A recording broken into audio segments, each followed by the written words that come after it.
A paz seja convosco, em nome de Jesus Cristo. Nós agradecemos a Jesus porque podemos nos reunir ainda. Eu devo uma resposta para um irmão, um casal que no dia da ceia, eles tomam o vinho e o pão em casa e pergunta se é correto. Não, não é correto. Não está certo. Isso precisa de ser ministrado, não é? Dedicado, e o ministério sacerdotal. Agora, aproveitando o ensejo, esse é o meio que Deus nos deu. Você sabe que em circunstâncias difíceis, como a igreja primitiva viveu, às vezes tendo que congregar em cemitérios, em catacumbas, porque os romanos eram supersticiosos e não iam no cemitério à noite. Supersticiosos como são até hoje, não? Então, eles congregavam à luz de vela. Eles faziam de mira e cera de abelha. Foi da onde tiraram as velas, né? Criaram as velas, que é aplicada no paganismo. Mas aquilo era só para iluminar o ambiente. E eles tinham aquele pavor, que tinha luz lá nas catacumbas, que era defuntos, né, que estavam fazendo aquilo. E com isso, eles congregavam sob as mais terríveis condições. E nós temos essa vantagem de, em espírito, participar da ceia do Senhor, através da gravação. Você pense que você está no santuário e participando da ceia normalmente. E quando você se vê, você anima mais ainda, não é? Você está participando, está presente, e Deus sabe acatar isto. Nós não estamos ficando sem a ceia. Amém? Glória a Deus. Nós vamos ficar de pé e vamos ler a Bíblia aos Hebreus capítulo 11.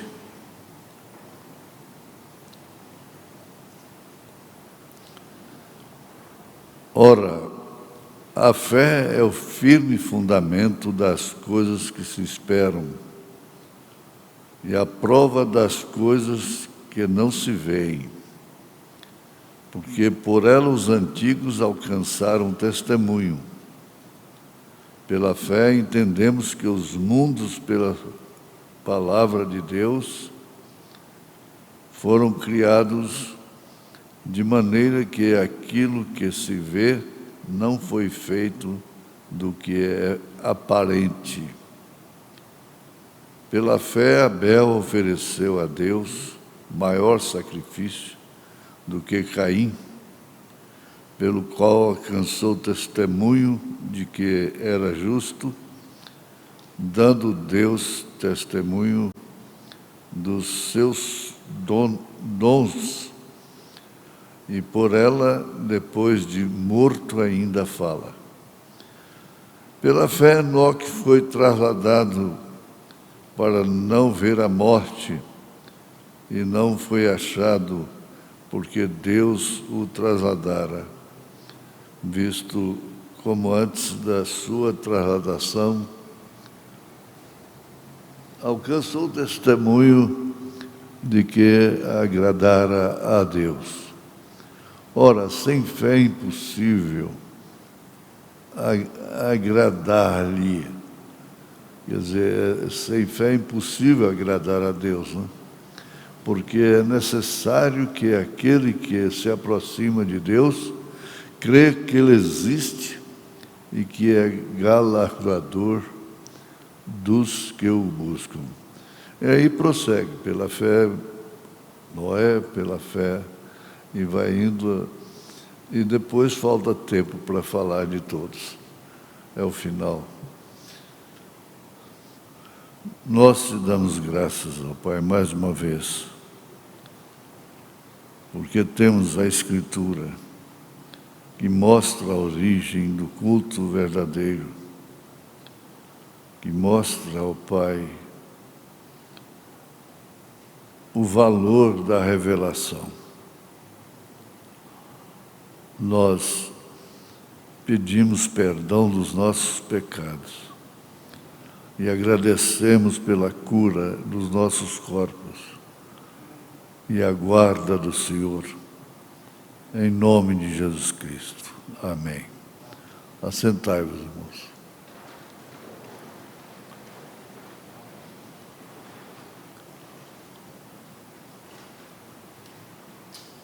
Essa dissertação sobre a fé, ela mostra que não é natural, comum. Não é uma crença apenas. Ora, a fé é o firme fundamento das coisas que se esperam e a prova das coisas que não se veem. Isso está falando de mistério, não é? Como assim? A prova das coisas que não se veem. Que não se veem. Nós temos que guardar isto para o nosso bem, no nosso próprio bem, não é? Espiritual e mesmo físico, na vida cristã. A ressurreição de Jesus Cristo, que justifica a nossa fé, essa fé, que estabelece um ponto, um poste sobre as coisas que não se veem. Foi isso que Abraão fez. Está escrito aos Romanos, que ele estava certíssimo de que aquele que prometeu, o que prometeu, era humanamente impossível. Ele ouviu essa promessa. E ele estava certíssimo. Ora, a fé é o firme fundamento das coisas que se esperam e a prova das coisas que não se veem. É aí onde estabelece o cristão. É onde o cristão se estabelece. Nós vimos falar aqui sobre Abel. É bonito isso aqui, que que o profeta fala sobre Abel.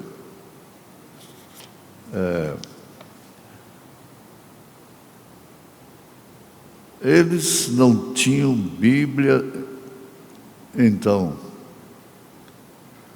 Eles não tinham papel ou lousa, quer dizer, quadro negro, né, para trabalhar. Eles não tinham escolas de educação. Assim sendo, Abel, por revelação, lhe foi revelado por Deus que não eram as belezas, veja a revelação, que não eram as belezas, nem os frutos do campo, nem as maçãs, nem as maçãs que os expulsou do jardim do Éden. Não foi isso. Mas foi o sangue. A coisa foi gerado sangue. Foi revelado a ele, e ele foi e pegou um cordeiro. Por revelação, ele previu a vinda do justo Cordeiro, que é Jesus, né? E foi revelado a ele, então ele conseguiu um cordeiro, e por uma revelação ofereceu a Deus, e foi aceito o culto dele. Toda a igreja é construída sobre revelação espiritual. Que bonito! Que bonito! Agora você volta lá no Éden, com a revelação que nós temos da origem de Caim. Então foi sangue. A hemoglobina está no macho. Sem isso, não gera filho. E Eva, então, prostituiu. E Abraão prostituiu com ela. Então, completou o pecado mútuo de ambos. Mas Deus tinha cordeiro. O cordeiro foi criado já com um propósito, para representar o Cordeiro de Deus, que é Jesus Cristo. Ele foi levado ao matador como ovelha muda que não abre a sua boca. E essa revelação foi aceita pelo Senhor, enquanto que o altar bonito, belo, belezas e frutos do campo, etc., maçãs de Caim, não foi aceito. Razão pela qual ele se irou contra seu irmão Abel. Irmão, a parte de mãe.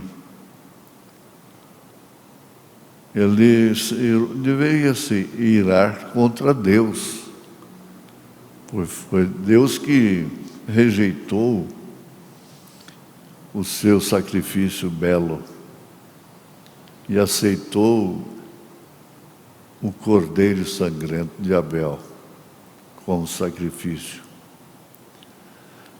Então, isso vem através dos séculos, milênios,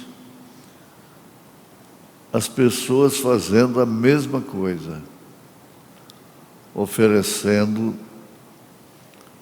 sacrifícios, belezas, frutos do natural. Mas tem um Abel que oferece um culto que agrada a Deus. Agora, nós vamos entrar aqui no espiritual, lembrando do corpo terreno, corpo celestial e corpo glorificado. Aliás, este corpo glorificado é o corpo celestial. O corpo celestial é glorificado. Amém. Então, o homem espiritual, apesar dele ter 5 sentidos, que é o olfato, paladar, tato, visão, audição, 5. Ele não consegue oferecer um culto verdadeiro como o de Abel, somente com estes sentidos naturais.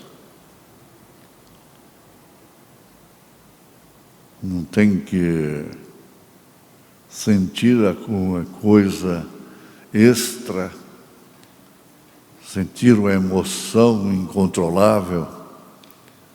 Não. É saber que o homem que tem corpo celestial e glorificado na sua herança,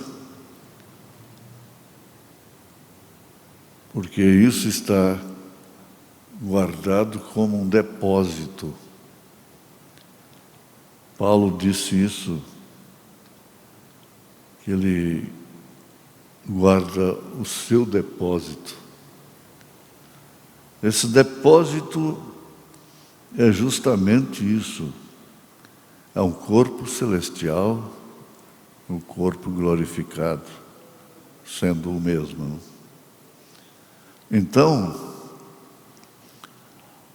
veja os sentidos. Nos sentidos naturais, opera-se religião, sacrifícios, cultos, e procura sempre apresentar o mais belo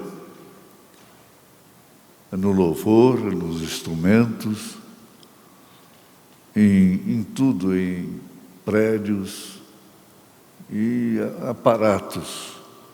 O mundo tem prédios como nos Estados Unidos e aqui mesmo no Brasil, toda parte, catedrais, que é uma coisa sobrenatural, é uma fortuna.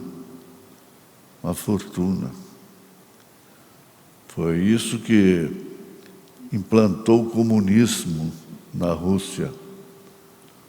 E quando eles tomaram conta daquilo, eles fizeram daquelas catedrais depósito de alimentos, de coisas naturais.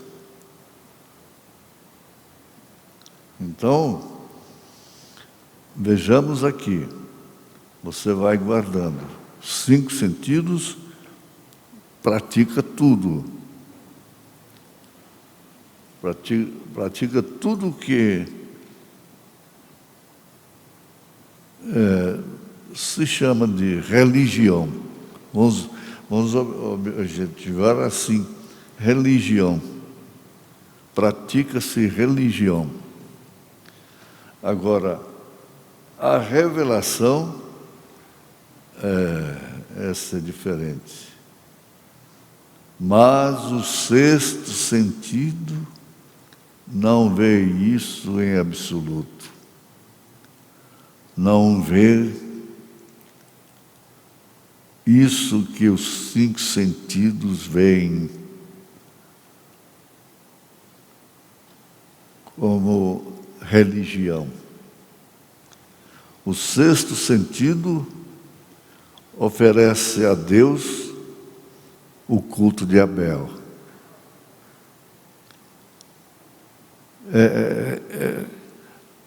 É profundo, isso sempre termina lá na cruz, com 2 ladrões, um do lado esquerdo, outro do lado direito. Parece que foi a última cena de contato humano, antes de Jesus ressuscitar. A última foi aquela daquele ladrão que, enquanto se pregar o Evangelho, tem que citá-lo,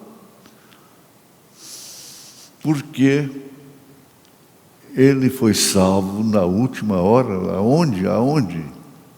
Nós ouvimos isso no rádio há pouco. Lá na cruz, porque o sexto sentido dele operou, que ali estava um rei. E foi então que ele clamou: lembra-te de mim quando entrares no teu reino. Que oração tremenda! Que coisa maravilhosa! Você pensar nisso, já condenado, crucificado para morrer, mas antes de morrer, clama o que ele viu. Ele viu a mesma coisa que o ladrão da esquerda viu. O ladrão da esquerda viu a mesma coisa que o da direita viu. Mas que diferença! A diferença de Abel e Caim.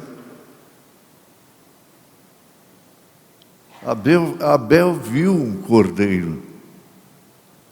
Caim viu belezas. Que coisa diferente aquilo. Então, ao invés de ficar murmurando contra Jesus, igual o da esquerda, ele o repreendeu, dizendo: nós merecemos estar aqui, crucificados, mas ele não. Ele nada fez para ser crucificado. Lembra-te de mim quando entrares no teu reino. Gente, a revelação não é dignidade própria, não é qualidade própria do homem. Caso contrário, Caifás, Anás, os sumos sacerdotes teriam sido salvos. Eles viam a lei, eles viam as tradições, eles viam tudo isso e procuravam viver daquilo. Mas este sexto sentido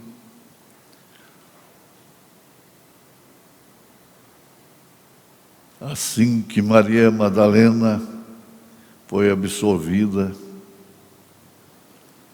naquele julgamento de pedras,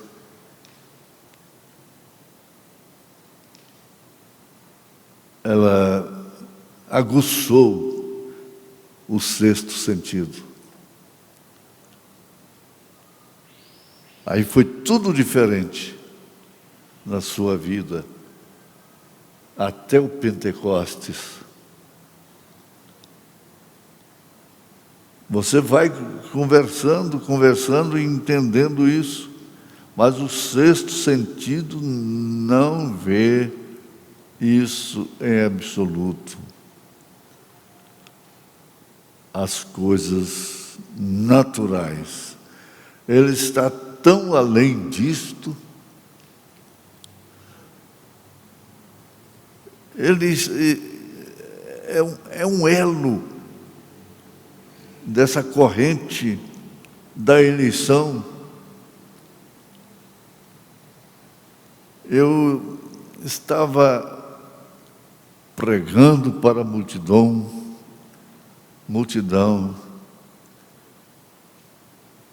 fazendo um trabalho extraordinário, chamando a atenção do Brasil. Tinha notícias.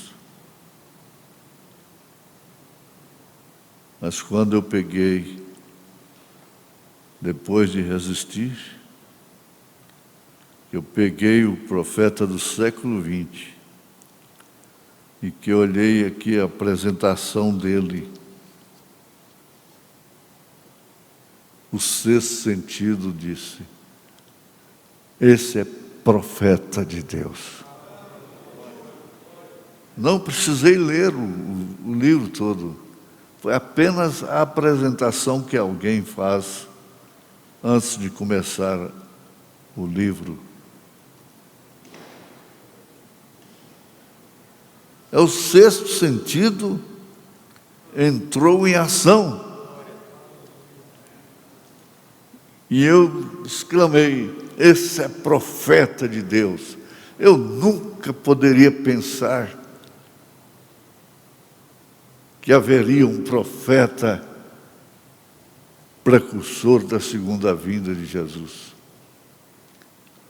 Era pregador de improviso.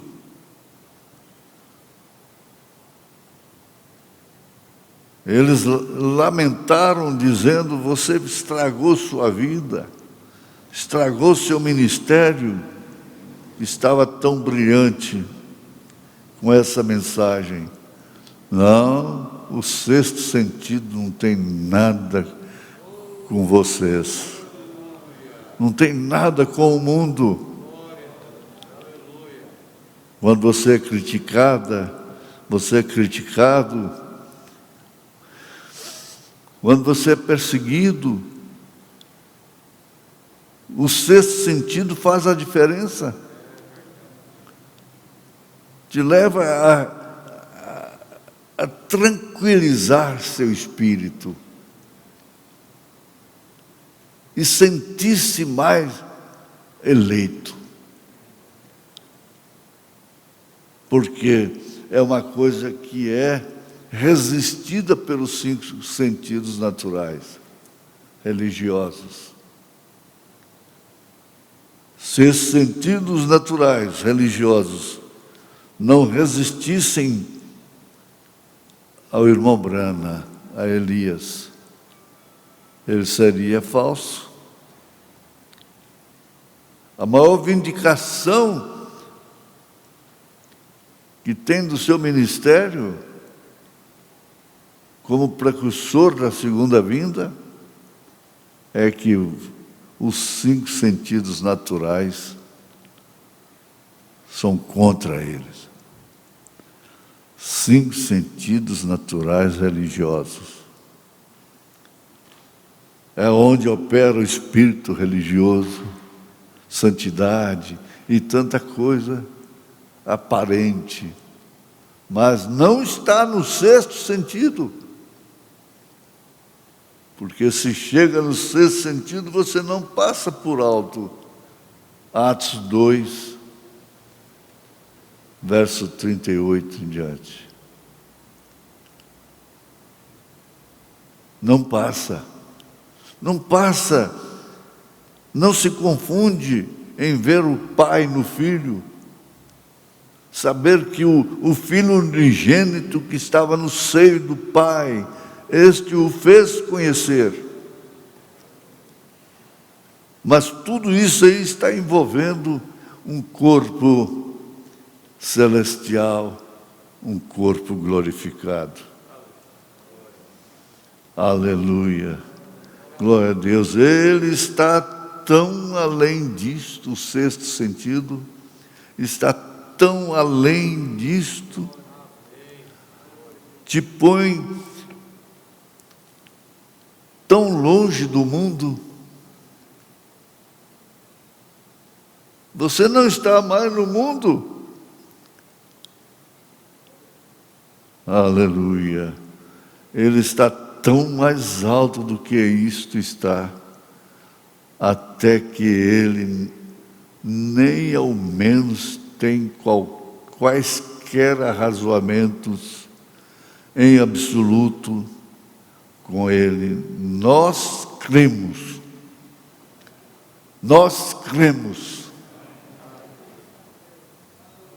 Isso é o corpo celestial que faz uso disto. Você não tem uma vida apenas exterior, tem uma vida interior. Aleluia. Veja só.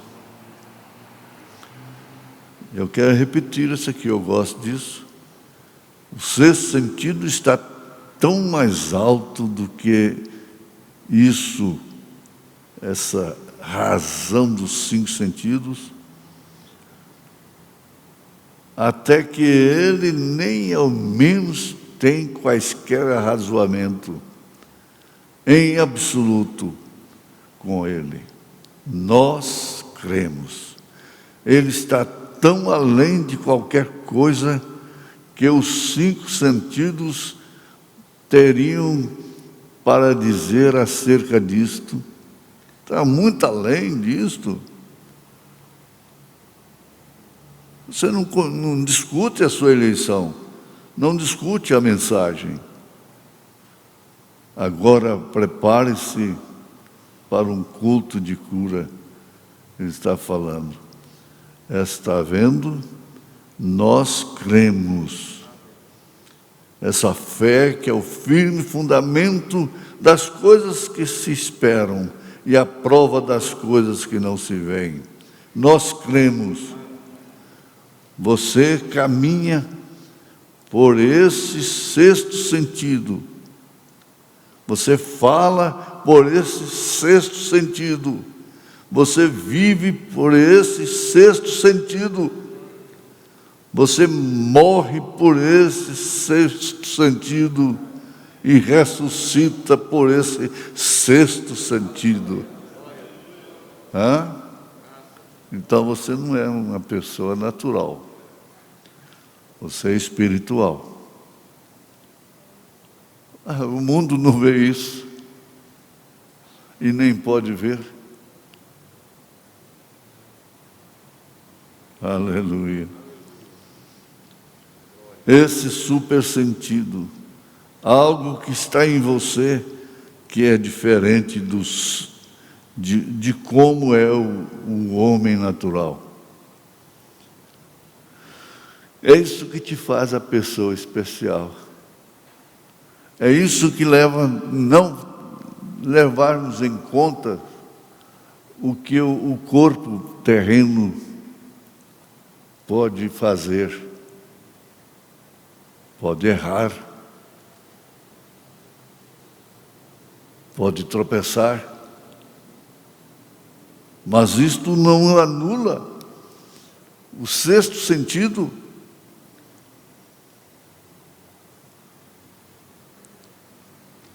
Vou repetir, esse super sentido, algo que está em você, que é diferente de como é o homem natural. Aí Paulo diz, na primeira carta aos Coríntios, capítulo 2, o homem natural não compreende as coisas espirituais. Por isso não discute. Deus não discute nem seus filhos, diz o profeta. É fabuloso. O homem natural somente tem estes 5 sentidos. E eles estão bem se puderem ser trazidos em submissão ao 6º sentido. Quer dizer, os seus sentidos naturais está bem se forem submissos ao 6º sentido. Aí é onde você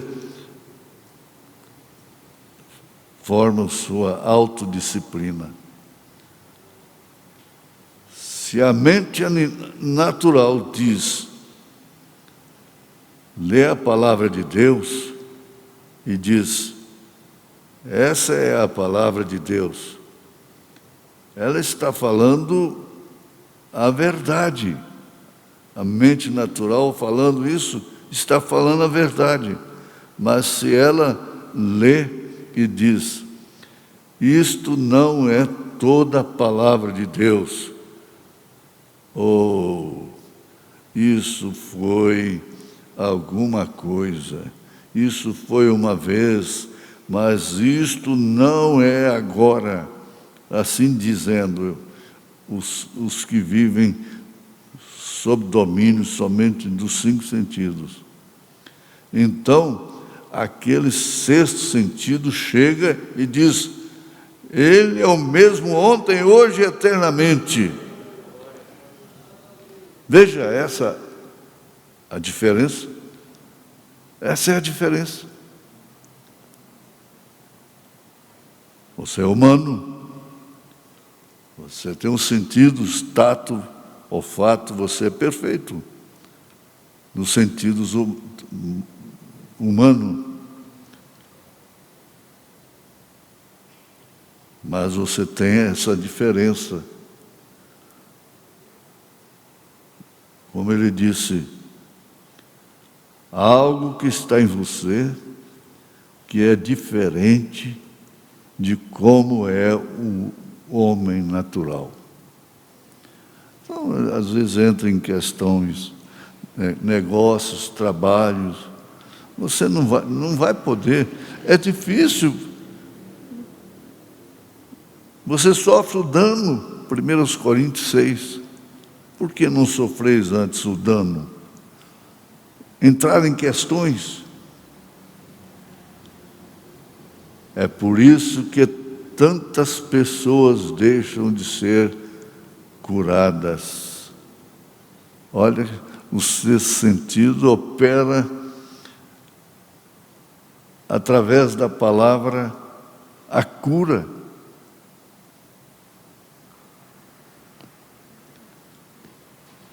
Elas estão tentando vir com uma concepção intelectual, mas não é assim. Elas dizem, eu faço isto, eu creio nisto, e assim por diante. Então eles ficam aí, põe um copo d'água aí no seu rádio, põe um copo d'água aí no seu televisor, faz isso, faz aquilo, compra isso, compra aquilo. E as pessoas acabam sendo compradas.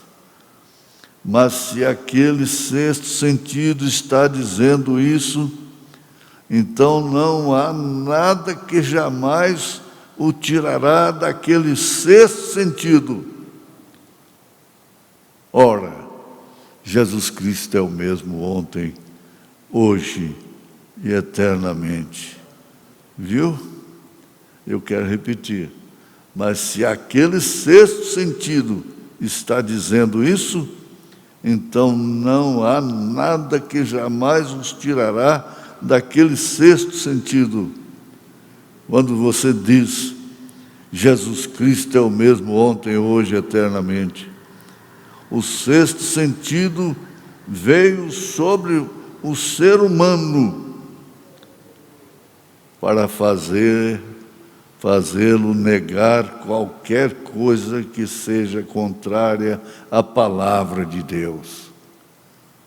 O sexto sentido vem sobre o corpo humano, o ser humano, para fazê-lo negar qualquer coisa que seja contrária à palavra de Deus. Qualquer sintoma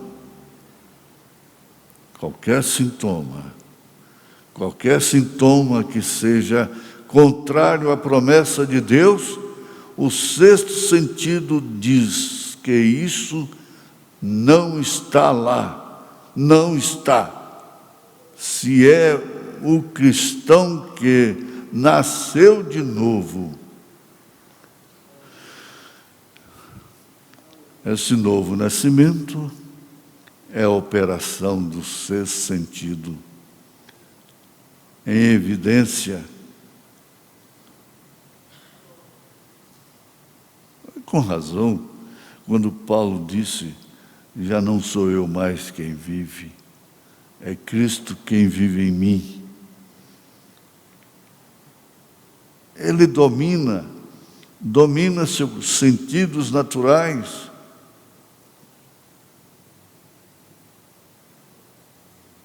Sem se esperar e sem se esperar, algum infiel e incrédulo se aproxima do cristão e diz: agora olha que não existe essa coisa de Espírito Santo. Ah, que isso! Você está enganado quanto a isso, o incrédulo dizendo. Você está louco se você crê em coisa como essa. Assim diz o incrédulo. Não há tal coisa como isto. Esse sexto sentido entra em ação. E ali mesmo ele entra em ação. Deixe-me mostrar-lhe na Bíblia onde você não pode receber o Espírito Santo. Veja você, eu posso mostrar que onde os discípulos o receberam,